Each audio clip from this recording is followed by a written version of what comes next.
Charles Martel et Pépin III, 714-768. Donc le père de Charles Martel, après la victoire de Tertry en Vermandois, donc Pépin de Herztal, avec l'aide des Grands d'Austrasie, était devenu le véritable maître du royaume des Francs. Mais il faut noter qu'à sa mort, en 714, sa succession s'avère difficile. En effet, Charles est le fils d'une concubine, et il est d'abord emprisonné au profit de la femme légitime de Pépin, Plectrude, qui exerce la régence au nom de son petit-fils. Mais ce qui se passe, c'est que les grands profitent de cette régence pour se révolter, avec à leur tête un nouveau maire du palais, Rainfroid ou Ragenfeld, qui pille les Ardennes et la Meuse, et ces désordres permettent du coup à Charles de s'évader, de rassembler une partie des fidèles de son père et de s'affirmer comme un grand chef de guerre, d'où son surnom Martel, qui signifie marteau. Alors, dans un premier temps, Charles Martel prend donc l'ascendant sur Plectrude, Ragenfrid et le nouveau roi Chilpéric. Le roi précédent d'Agobert III, qui était mineur, est décédé entre-temps, et Ragenfrid s'enfuit. Plectrude se retire au monastère, et en 720, Charles se voit restituer par Chilpéric son trésor, et il est désormais maire du palais de Neustrie et d'Austrasie réunis, et le véritable maître du royaume des Francs.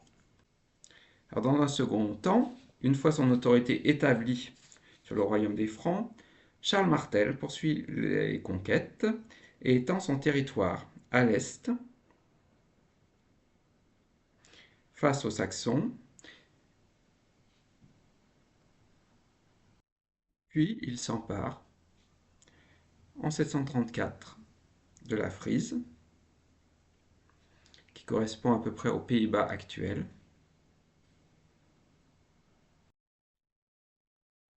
de l'Alsace, de l'Alémanie, et il désigne le nouveau duc de Bavière, Odilon. Alors, il poursuit également ses conquêtes au sud-ouest, en Aquitaine, où le duc Eudes d'Aquitaine s'oppose à lui, mais finit par lui demander son aide face au raid mené par le puissant émir venu d'Espagne, Abd al-Rahman. La victoire de Poitiers, qui entraîne le repli des Berbères, permet à Charles Martel d'étendre son autorité sur la riche province d'Aquitaine et renforce son prestige. Alors, toujours au sud du royaume, en 731, son demi-frère Childebrand déloge les musulmans et s'empare d'Avignon. Et en 739, Charles le rejoint et devient le maître de la Provence. Alors, ce qu'il faut voir dans un troisième point concernant Charles Martel, c'est qu'il a des rapports ambigus avec l'Église, puisque d'un côté, il soutient des missions dans les nouvelles provinces, des missions d'évangélisation menées par des missionnaires, et on peut citer les plus célèbres, c'est-à-dire le moine Willibrord, consacré évêque à Utrecht, et l'anglo-saxon Boniface, qui œuvre en Thuringe et en Bavière. Mais d'un autre côté,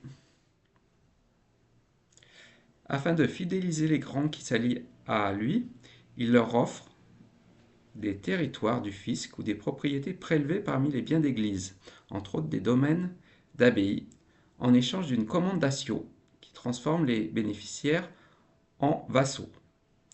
Donc les prélèvements effectués sur les biens d'église expliquent que Charles Martel a une image plutôt négative dans les chroniques ultérieures écrites par les religieux.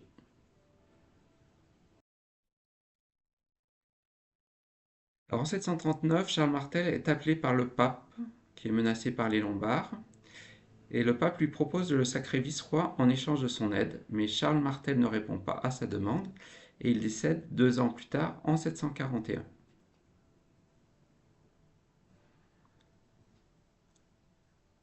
Alors, à la mort de Charles Martel, le dynamique maire du palais de Neustrie et d'Austrasie, ses enfants, Pépin et Carloman, recueillent son héritage. Carloman devient maire du palais d'Austrasie et Pépin maire du palais de Neustrie.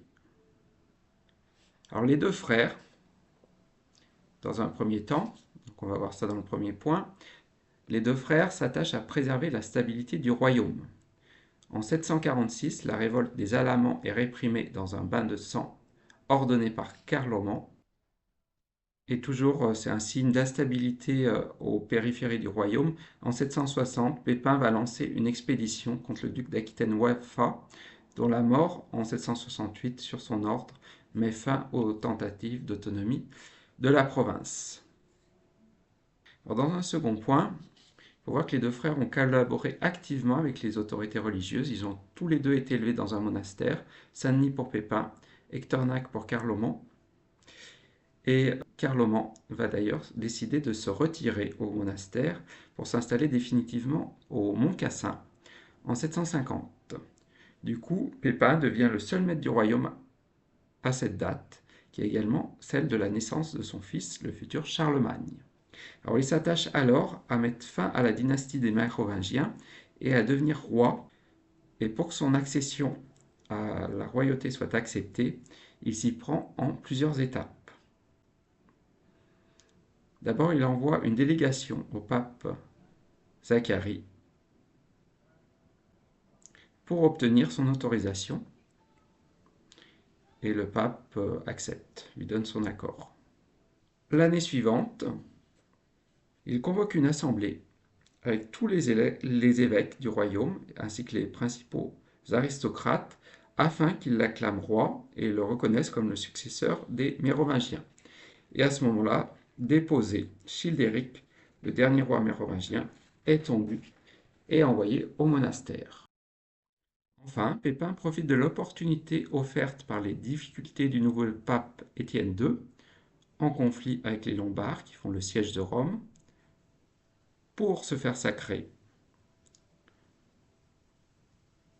par le pape qui se déplace en France pour demander son aide, et il se fait sacrer avec ses fils Charles et Carloman, donc la même année, en 754. En retour, Pépin libère Rome des Lombards et cède à Étienne II des territoires autour de Rome. C'est la naissance du patrimoine de Saint-Pierre, des États pontificaux.